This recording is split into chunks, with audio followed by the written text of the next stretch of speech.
Welcome back to my new video lecture. आज के lecture का टॉपिक क्लास 10th रिप्रोडक्शन। आगे बढ़ना है, देख लेते हैं क्या पढ़ना है। आर्टिफिशियल प्रोपोगेशन के बारे में पढ़ना है। सबसे पहले आर्टिफिशियल प्रोपोगेशन। आर्टिफिशियल मतलब मैन मेड, आर्टिफिशियली बनाया गया। ठीक है, आजकल बहुत सारी चीजें आर्टिफिशियल बनाई जाती हैं। प्रोपोगेशन मीन्स प्रोड्यूस करना। तो यहां पे हम आर्टिफिशियली बहुत सारे प्लांट ऑर्गेनिज्म प्रोड्यूस करने वाले हैं। अगर आप कंपेयर करेंगे तो असेक्सुअल रिप्रोडक्शन में हम लोग ने जितनी सारी टाइप्स पढ़े हैं देवर अकरिंग नेचुरली, जैसे कि बर्डिंग इन हाइड्रा नेचुरल प्रोसेस है, फ्रेगमेंटेशन नेचुरल प्रोसेस है, अमीबा का फ्यूजन भी नेचुरली अकर हो रहा था। बट यहाँ पे आर्टिफिशियल प्रोपोगेशन में हम मैन मेड और बहुत सारे इंस्ट्रूमेंट्स का यूज करके प्रोपोगेट करेंगे, प्रोड्यूस करेंगे। अब आर्टिफिशियल प्रोपोगेशन में students there are two types, mainly of two types. एक हम लोग जो बॉडी पार्ट होते हैं प्लांट का, जो प्लांट पार्ट्स हैं उससे भी आर्टिफिशियल प्रोपोगेशन कर सकते हैं। एंड दूसरा टिश्यू लेवल पे, जिसको हम टिश्यू कल्चर बोलते हैं, जिसमें हम सेल या टिश्यू के कल्चर को ग्रो करके नया ऑर्गेनिज्म बना सकते हैं। अब यहाँ पे हम लोग को दोनों भी स्टडी करना है। पहले हम प्लांट के पार्ट्स से या प्लांट के पार्ट्स की मदद से आर्टिफिशियली प्रोपोगेशन कर लेंगे। द प्रोपोगेशन और the process of growing many plants from one plant by man made methods called artificial propagation. नया ऑर्गेनिज्म या नया plant banana with the help of man made methods like cutting, layering and grafting, ये सारे artificial propagation के types हैं। And दूसरा है tissue culture. इन दोनों का आप यूज करके क्या कर सकते हो, नया प्लांट बना सकते हो। यहाँ पे हम जो बात करने वाले हैं आर्टिफिशियल प्रोपोगेशन की, it is also use for agriculture and horticulture. आपको नॉर्मल घर में भी गार्डनिंग करनी है तो आप इन मेथडों का यूज कर सकते हो। अब हम तो ठहरे गरीब, पर कुछ कुछ लोग बहुत अमीर होते हैं जिनके घर में बड़े बड़े गार्डन होते हैं ना, तो वो लोग ये मेथड कर सकते हैं। तो हम लोग पहले स्टडी कर लेते हैं जो बॉडी पार्ट है या जो प्लांट के पार्ट का यूज करके हम लोग प्रोपोगेशन करेंगे, वो पहले देख लेंगे। One by one let us study cutting, layering and grafting. Artificial propagation through cutting.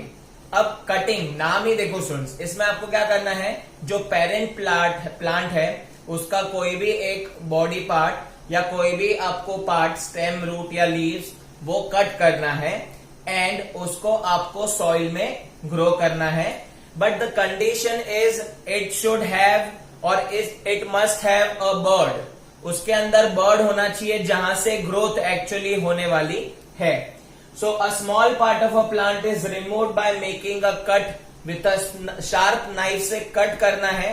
तो यहाँ पे मैंने एग्जाम्पल में दिया हुआ है, एक स्टेम ले लो आप, कोई भी एक प्लांट है उसका आप स्टेम ले लो, और ये जो स्टेम आया है वो पेरेंट प्लांट से आया हुआ है। स्टेम ले लो, उसको हम लोग सॉइल में ग्रो करने लगेंगे। आफ्टर वीक, एक वीक के बाद इसको हम लोग सब कंडीशंस वगैरह अच्छे देंगे, टेम्परेचर, सनलाइट वगैरह। Then you will observe that this stem consist of bud will grow new shoot and roots. नए शूट्स एंड रूट्स आ जाएंगे, नए लीव्स आ जाएंगे और नया प्लांट आपका बन जाएगा। तो ये बहुत इजी प्रोसेस है। ये ज्यादातर मैक्सिमम यूज में भी करते हैं लोग, यूज करते हैं इसको गार्डनिंग वगैरह करने के लिए भी यूज करते हैं। इसके एग्जाम्पल में रोज है, बोगनविलिया है, ग्रेप्स है, शुगर केन है, कैक्टस प्लांट है, बनाना प्लांट है। तो they are nothing but example of cutting. Layering. Layering थोड़ी बड़ी प्रोसेस है students. Branch of a plant part is pulled towards ground. After some days the buried branch will develop new roots and it will become new plant. And what you have to do is once the new plant is formed, आपको क्या करना है, उसके branch को cut कर देना है from the parent plant. तो देखो यहाँ पे स्टूडेंट्स, मैंने यहाँ पे एक प्लांट बताया हुआ है। तो प्लांट की जो ब्रांच थी इट इज फ्लेक्सिबल, तो हम इसको क्या कर सकते हैं, इसको हम लोग पुल कर सकते हैं टुवर्ड्स सॉइल। सॉइल में यहाँ पे हम लोग उसको खाना पानी वगैरह बराबर देंगे। तो after some days what will happen, यहाँ पे बहुत सारे अलग अलग रूट्स जो है वो बन जाएंगे with the help of this soil, और न्यूट्रिशन मिलेगा प्लांट को। और यहाँ पे अगर आप देखोगे तो ये न्यू रूट्स फॉर्म हो चुके हैं। न्यू रूट्स की मदद से यहाँ पे आपका एक नया प्लांट जो है वो ग्रो होने लगेगा।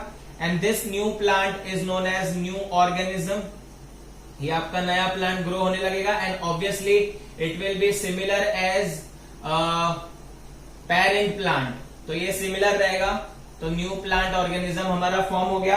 Once it is fully developed, हम लोग क्या कर देंगे, यहां से ये प्लांट की लेयर को कट कर देंगे और ये कट करेंगे तो ये as a new individual grow कर जाएगा।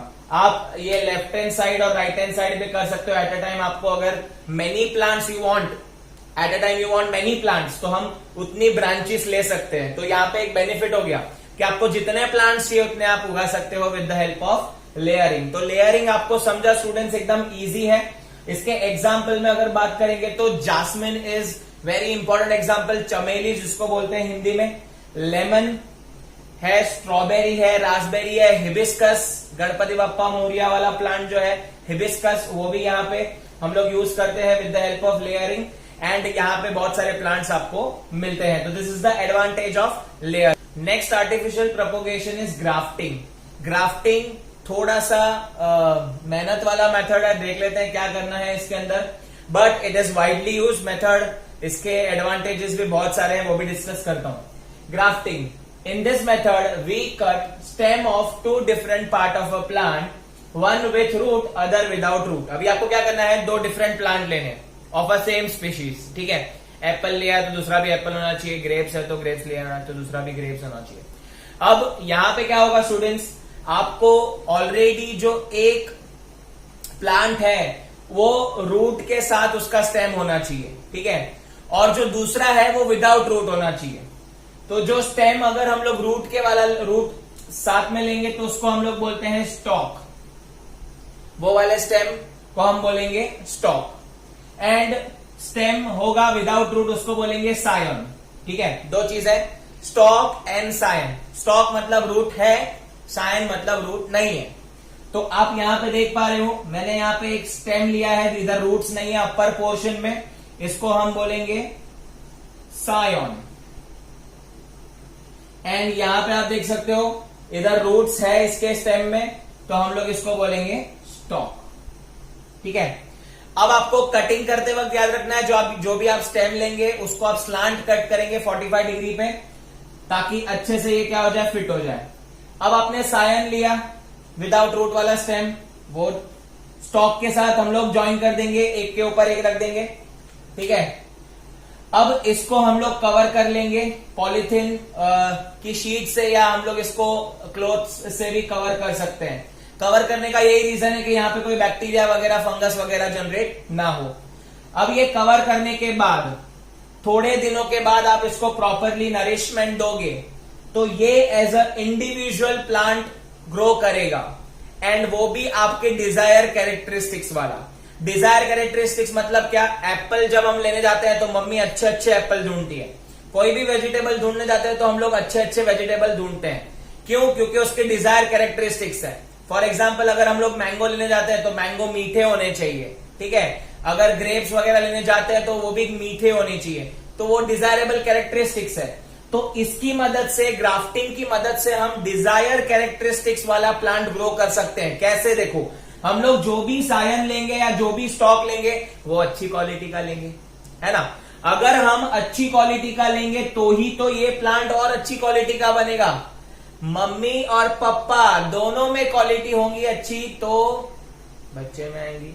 वैसे ही सायन और स्टॉक हम लोग अच्छी क्वांटिटी का लेंगे, महंगे से महंगा लेंगे, और दोनों को ज्वाइन करके हम लोग एक इंडिविजुअल नया प्लांट बनाएंगे। ये after some days you can remove this also, क्योंकि फिट हो जाता है अपने आप, टिश्यूज के मदद से यहाँ पे अपने आप क्या हो जाएगा, प्लांट एक दूसरे से अटैच हो जाएगा। इसके एग्जाम्पल में एप्पल है, पीच है, एप्रिकॉट है, पेड़ है, मैंगो है। मैंगो की डिफरेंट डिफरेंट वेराइटीज आपको ग्राफ्टिंग की मदद से भी मिल सकती है। आफूस है, रत्नागिरी है, लंगड़ा है, and what ever it is, I know this much only. तो ग्राफ्टिंग में मेहनत ज्यादा है, अग्रीड, बट उसका मेहनत का फल भी बहुत मीठा है। क्यों? बिकॉज आप इसमें डिजायर क्वांटिटी या डिजायर क्वालिटी वाले चीजें ऑब्टेन करते हैं। इसका दूसरा एडवांटेज बता दो स्टूडेंट्स, अगर आपका ये सायन, ठीक है, अगर ये सायन मैच्योर नहीं है इतना, ठीक है, मतलब मैच्योर नहीं, अच्छा क्वालिटी है, but it is not mature. It will take time to grow. It will take time to flower और fruit. तो क्या करने का कोई प्रॉब्लम नहीं है, भले आपका यंग सायन रहेगा, बट आपने अगर स्टॉक जो है वो मैच्योर प्लांट का लिया होगा, मैच्योर मतलब एकदम हरा भरा, ठीक है, जिसके रूट्स वगैरह एकदम प्रॉपर है, नरिशमेंट इसकी प्रॉपर है, तो स्टॉक अगर हम लोग ने एकदम अच्छा लिया रहेगा, मैच्योर लिया रहेगा, तो अगर ये मैच्योर है और अगर ये यंग है तो भी कोई प्रॉब्लम नहीं है। ये यंग प्लांट भी क्या करेगा, फ्रूट और फ्लावर बेयर करेगा एज हम लोग बोल सकते हैं स्पीड से, एकदम स्पीडी रिकवरी करके फटाफट क्या करेगा, ये प्लांट्स ग्रो करेगा, फ्लावर ग्रो करेगा, फ्रूट ग्रो करेगा as compare to normal plant. क्योंकि यंग प्लांट होता है तो जल्दी से फ्लावर फ्रूट नहीं आते, बट ग्राफ्टिंग की मदद से आपको जल्दी से जल्दी डिजायर क्वालिटी मिल सकती है। मतलब टाइम यहाँ पे बचता है, आपकी क्वालिटी भी अच्छी मिलती है। ये दो मेन एडवांटेज है। तीसरा एडवांटेज आपको वेरिएशन मिलता है ना स्टूडेंट्स। मैंगो में कितने सारे वेरिएशन है, तो आप इन दोनों में से कोई भी एक अलग ले लो, मैंगो का ही दूसरा ले लेते। सपोज आपने इसमें आपूस ले लिया, इसमें रत्नागिरी ले लिया, दोनों को मर्ज कर लिया, तो आपको एक नई क्वालिटी मिलेगी, नई वेरिएशन मिलेगी, है ना। रत्नागिरी और इसका बच्चा अलग अलग मिलेगा। वैसे यहाँ पे सेम टू सेम आपको ग्राफ्टिंग का थर्ड बेनिफिट ये है कि वेरिएशन मिलेगा। तो ये तीन बेनिफिट आप याद रखना। अब हम आगे बात करेंगे आर्टिफिशियल प्रोपोगेशन के एडवांटेजेस की। एडवांटेजेस ऑफ आर्टिफिशियल प्रोपोगेशन, अगर हम लोग एग्रीकल्चर की बात करें तो डेली हम लोग को फूड के जो नीड्स है वो बढ़ते जा रहे हैं, राइट। तो we need to overcome that situation. तो हम लोग आर्टिफिशियल प्रोपोगेशन कर सकते हैं, जिसमें हम ट्रेडिशनल मेथड को छोड़ के आर्टिफिशियली ग्रो करते हैं प्लांट्स को या फ्रूट या फ्लावर्स को। अब एडवांटेजेस में पहला है desirable feature can be obtain. अगर आप सीड ग्रो करेंगे तो शायद ही आपको डिजायरेबल कैरेक्टरिस्टिक्स मिलेगी, बट अगर आप अच्छे क्वालिटी का पेरेंट प्लांट लेंगे और उसमें हम कटिंग, लेयरिंग या ग्राफ्टिंग करेंगे तो उसमें चांसेस ज्यादा है कि आपको डिजायरेबल फीचर मिल सकता है और सेम टू सेम प्लांट आपको ऑब्टेन होगा। अच्छी क्वालिटी का उगाया है तो अच्छी क्वालिटी का आपको मिलेगा। सेकेंड, अगर बात करेंगे fruits and flowers bear by plant much earlier. Normal seed अगर सीड से उगाएंगे हम लोग तो बहुत वेट करना पड़ेगा फ्लावर और फ्रूट आने के लिए, बिकॉज बहुत सारे प्लांट्स एंड फ्लावर सीजनल होते हैं, ठीक है, आपको पता है वो उसके बारे में। मैंगो जो है वो समर सीजन में आता है एंड सबकी अलग अलग सीजन होती है, बट यहाँ पे ऐसा नहीं होगा। अगर आप कटिंग, ग्राफ्टिंग, लेयरिंग करते हैं तो आपको एवरी सीजन अलग अलग प्लांट्स मिलेंगे और वो फ्रूट और फ्लावर बेयर करेंगे सीजन में। वो लोग थोड़ा अर्ली ग्रो करते हैं as compare to normal traditional method. Third, अगर बात करेंगे तो इट नीड्स लेस अटेंशन। इसमें थोड़ा सा टेक्निकल चीजें इन्वॉल्व है, इसके लिए अटेंशन देने की जरूरत नहीं है। ऑब्वियस है, थोड़ा वीडीसाइड, पेस्टिसाइड का यूज तो करना ही पड़ता है, वो कर सकते हैं, बट लेस अटेंशन लगेगा। फोर्थ, अगर बात करेंगे तो many plants can be grown from a single plant. हर एक प्लांट का अगर आप कट पार्ट लेंगे जिसमें बर्ड होगा तो वो आप ग्रो कर सकते हो। कटिंग जिसका एग्जाम्पल है। फिर हम लोग ने एग्जाम्पल लिया था स्टॉक और सायन का, दैट इज ग्राफ्टिंग। उसके मदद से भी आप एक प्लांट से या दो प्लांट से मेनी प्लांट्स आप बना सकते हो। दो प्लांट क्यों बोला, क्योंकि कोई कोई कैरेक्टरिस्टिक्स या डिजायरेबल कैरेक्टरिस्टिक्स दोनों में अलग अलग होंगी तो आपके प्लांट्स में भी आएंगी। तो that's why many plants can be grown by using artificial propagation. तो बहुत सारी जगह पे यहाँ पे हम लोग आर्टिफिशियल प्रोपोगेशन का यूज करते हैं। Next propagation is micro propagation, जिसको हम टिश्यू कल्चर बोलते हैं। तो टिश्यू आपको पता चल गया, टिश्यू लेवल पे, सेल लेवल पे हम क्या करने वाले हैं, प्लांट ग्रोथ करने वाले हैं, नए प्लांट ऑब्टेन करने वाले हैं। अब इसमें क्या होता है वो देख लेते हैं पहले। The production of new plants from a small piece of plant tissue taken from a growing tip of a mature plant and kept in a suitable medium, suitable growing medium में उसे रखा जाता है and वो as a individual plant grow करता है। अब exactly जो प्रोसीजर है वो लेबोरेटरी की प्रोसीजर है स्टूडेंट्स। कैसे होता है वो देख लो पहले। हम लोग क्या करते हैं, एक कोई भी अच्छा डिजायर्ड प्लांट ले लीजिए जो आपको ग्रो करना है, उसका स्मॉल पीस ले लीजिए और उसमें से उसके टिश्यूज को सेपरेट कर लीजिए। तो वो टिश्यूज को सेपरेट करने के बाद एकदम स्मॉल पीस ऑफ टिश्यूज रहेंगे। Obviously this is microscopic, micro level है, इसके लिए इसका नाम माइक्रो प्रोपोगेशन भी बोला जाता है। तो जैसे ही आपने वो टिश्यू लिया, आप उसको एक स्टेराइल जेली लाइक स्ट्रक्चर होता है, एक पेट्री डिश होती है, उसमें जेली प्रेजेंट होती है students. That jelly contains nutrients होते हैं, प्लांट्स के हार्मोन्स होते हैं जो रूट ग्रो करने में हेल्प करते हैं, शूट ग्रो हेल्प करते हैं। तो वैसे ही हम लोग स्टेराइल जेली में रखेंगे, तो थोड़े दिन के बाद ये जो टिश्यू है वो कॉलस में बदल जाएगा। कॉलस एक मास ऑफ अ सेल होता है, जो एक छोटे से टिश्यू से एक मास ऑफ अ सेल बनना, उसे हम कॉलस बोलते हैं। वो कॉलस जो है ये स्टेराइल जेली में फिर एक डिश से आप उसको दूसरे स्टेराइल जेली में ट्रांसफर करते हैं, जहां पे रूट के हार्मोन्स रखे होते हैं, रूट ग्रो करने वाले, और वहां से रूट ग्रो होना चालू करते हैं। फिर हम लोग वही के वही सी चीजें ट्रांसफर करते हैं दूसरी जेली पेट्री डिश में, जिसमें स्टेराइल जेली है, और वहां पे उसका शूट ग्रो होता है। एंड ऐसे करते करते विद इन अ 1 वीक पूरा का पूरा प्लांट ग्रो होता है। Then it is transferred to soil या पॉट, आपको जहां ट्रांसफर करना है उसे ट्रांसफर कीजिए, एंड नया प्लांट जो ग्रो हुआ है वो हेल्दी प्लांट हमें मिलता है। तो याद रख लेना स्टूडेंट्स, यहाँ पे मल्टीपल प्रोसेस है, यहाँ पे ऑब्वियसली कॉस्ट भी इन्वॉल्व है। अब इसके एग्जाम्पल में ऑर्चिड्स है, दहीला है, ये सारे प्लांट ऑर्नामेंटल प्लांट्स बोले जाते हैं। इसको हम ग्रो करते हैं with the help of tissue culture. ये लेबोरेटरी प्रोसेस है। अब इसके एडवांटेज है, ऑब्वियसली वेरी फास्ट ग्रोथ है, विद इन अ वीक पूरा का प्लांट ग्रो होता है, एंड फिर उसको हम सॉइल और पॉट में लेके जा सकते हैं।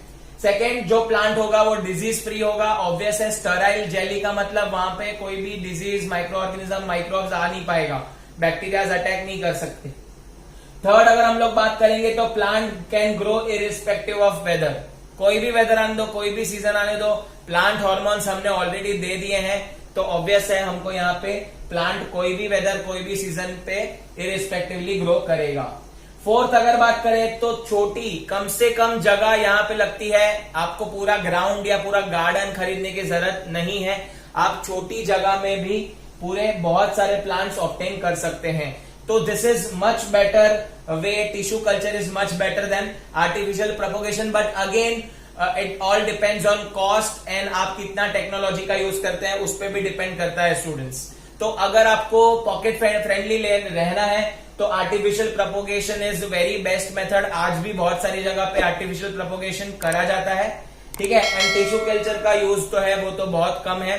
जहां पे आपको बड़े बड़े महंगे प्लांट, ऑर्चिड का प्लांट बहुत महंगा आता है स्टूडेंट्स, है ना।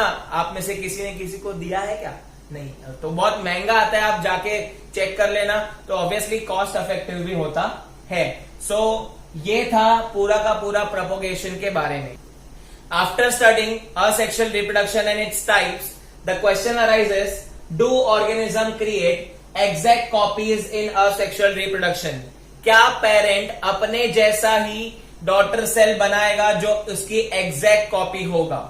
तो in asexual reproduction answer is yes, because the cell division in asexual reproduction occurs due to mitosis process. Mitosis process में जो डीएनए फॉर्मेशन होगा वो एग्जैक्ट होगा। इसके लिए जो बच्चा है वो एग्जैक्ट अपने पेरेंट जैसा ही होगा।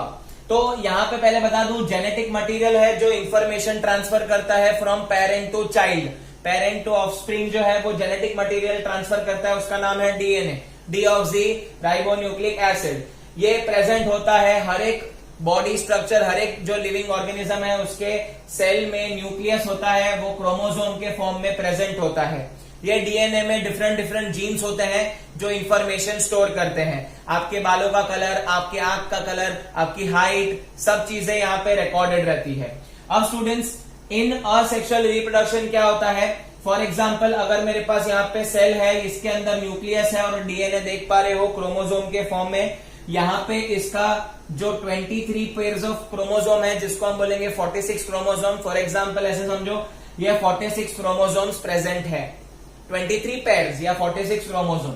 अब होता क्या है, जब यहाँ पे रिप्रोडक्शन होने वाला होता है तब ये डीएनए जो है अपने जैसी ही कॉपी बनाता है, जिसको हम बोलते हैं डीएनए रेप्लिकेशन। डीएनए क्या करता है? अपने जैसी ही कॉपी बनाता है। तो 46 क्रोमोसोम है, तो यहाँ पे आपको अभी 46 प्लस 46, 92 क्रोमोसोम्स दिखेंगे। 92 क्रोमोसोम्स दिखेंगे, यस और नो, क्योंकि डीएनए रेप्लिकेशन हो चुका है, क्रोमोसोम्स डबल नंबर में आ गए हैं। This is I am discussing mitosis process. तो एक बार यहाँ पे न्यूक्लियस जो है वो डिवाइड हो जाएगा तो सब में सिंगल सिंगल क्रोमोसोम आएगा। यहाँ पे 46, यहाँ पे 46, टोटल 92 क्रोमोसोम।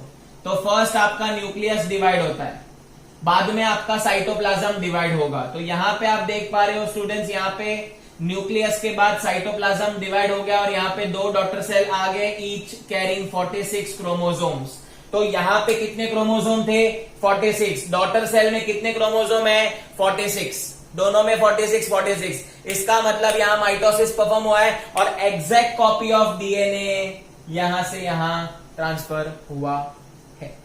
तो इस वजह से हम लोग बोल सकते हैं कि जो डॉटर सेल होगा वो पेरेंट की कॉपी होगा। तो आई होप आप समझ पाए हो, बहुत इजीली मैंने बता दिया है। इसमें ना ही रिडक्शन हो रहा है ना ही कुछ हो रहा है, क्रोमोसोम की एग्जैक्ट कॉपी बन रही है। So daughter cell are usually identical, but here are some हम लोग बोल सकते हैं डिस्क्लेमर कि भाई यहाँ पे एक प्रॉब्लम है। क्या प्रॉब्लम है? देखो, अब जो डीएनए रेप्लिकेशन होता है ना students, it is consist of various biochemical process, बहुत सारी केमिकल प्रोसेस जुड़ी हुई है। तो यहां पे जब रेप्लिकेशन होता है तो 100% कॉपी नहीं होता, 99%, 98% है ना। तो थोड़ा सा स्लाइटली वेरिएशन होता है डीएनए कॉपी करते वक्त, ठीक है। अब ये जो डीएनए कॉपी करते वक्त जो भी वेरिएशन होता है इट इज गुड, बट उससे पहले जो कॉपी हुआ है डीएनए उसका नाम है clones. The new organism produced by one parent through asexual reproduction are called clones. Clones मतलब एग्जैक्ट कॉपी, जुड़वा, है ना। तो इसमें आप बहुत सारे एग्जांपल ले सकते हो। हाइड्रा जो है बर्डिंग होता है तो उसमें वो क्लोन्स बनते हैं उसके। फिर हमने एनिमल क्लोनिंग भी देखी है स्टूडेंट्स। आपने डॉली का नाम सुना होगा, 8th क्लास में हमने पढ़ा था कि डॉली शिप थी, उसको ये लोग ने क्लोन किया था। उसके जेनेटिक मटेरियल की हेल्प से वो लोग ने क्या किया था, एक नया ऑर्गेनिज्म बनाया था जो डॉली का क्लोन था। तो क्लोनिंग भी कर सकते हैं स्टूडेंट्स और इसे क्लोन्स भी बोलते हैं। But as I told you there is a slight variation in DNA while copying, because 100% सारी बायोकेमिकल प्रोसेस कंप्लीट नहीं होती है या थोड़े से ग्लिच रह जाते हैं ड्यूरिंग कॉपिंग। तो क्या होता है स्टूडेंट्स, यहाँ पे स्लाइट वेरिएशन होगा but the variation is good. Variation will help to survive an organism in a adverse condition. खराब कंडीशन आई, खराब एनवायरमेंट हो गया तो भी यहाँ पे क्या होगा, जो हमारे डॉटर सेल है वो सर्वाइव कर जाएंगे। इसका आपको एक एग्जांपल देता हूं स्टूडेंट्स।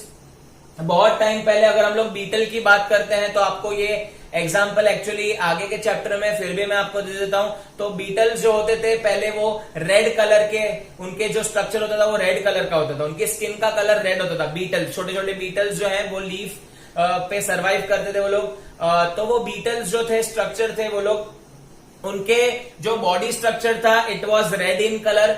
बट रेड कलर की वजह से क्या होता था, उनके जो एनिमीज है, उनको खाने वाले जो बर्ड्स वगैरह हैं वो तुरंत उसे ग्रैब कर लेते, फ्रॉग वगैरह जो है वो उसे खा लेते थे। तो बीटल सर्वाइव नहीं कर पा रहा था, ठीक है। तो क्या हो गया, अचानक से डीएनए कॉपिंग करते वक्त जो उनका कलर था इट टर्न्स ग्रीन। अब वो ग्रीन हो गया तो ग्रीन प्लांट पे वो बैठता था तो भी वो एनिमीज को दिखता नहीं था। तो ये डीएनए कॉपिंग की वजह से अचानक से वेरिएशन हुआ। जैसे हमारी भी बॉडी की जो हमें भी पहले एप मैन थे तभी हम लोग की भी पूंछ थी, है ना। तो पूंछ में सर्वाइव करना थोड़ा मुश्किल हो रहा था। तो क्या हो गया, समय जाते ही वेरिएशन हो गया और पूंछ अपने आप रिड्यूस हो गई, है ना स्टूडेंट्स। तो वैसे ही यहाँ पे जो भी वेरिएशन होता है हमारी आगे वाले जनरेशन में भी वेरिएशन होगा। इसमें आपको एग्जांपल और एक दिया है कि जो थोड़े माइक्रो ऑर्गेनिज्म थे वो ज्यादा टेम्परेचर पे सर्वाइव नहीं कर पा रहे थे, बट अचानक से डीएनए कॉपिंग में थोड़ा सा चेंज हुआ और जो नई जनरेशन आई वो ऑर्गेनिज्म की, माइक्रो ऑर्गेनिज्म की, वो टेम्परेचर कंडीशन में भी, जो ज्यादा टेम्परेचर कंडीशन में भी सर्वाइव कर पा रहे थे। तो वैसे ही यहाँ पे वेरिएशन जो है it is very important for the survival of organism in adverse condition. तो वेरिएशन अच्छा है, हमें भी अपने आप में बदलाव लाना चाहिए, समय के साथ आपको चलना पड़ेगा, तब जाके आपका डेवलपमेंट होगा, आप सर्वाइव कर पाओगे। So that's all for today's lecture. अब हमने यहाँ पे असेक्सुअल रिप्रोडक्शन पूरा कवर कर चुके हैं। अब हम नेक्स्ट लेक्चर में सेक्सुअल रिप्रोडक्शन शुरू करेंगे। तब तक के लिए वीडियो को देखते रहिएगा स्टूडेंट्स, लाइक करते रहिए, शेयर करते रहिए दोस्तों के साथ, सब्सक्राइब करना ना भूले चैनल को। Thank you so much for watching this video, keep learning.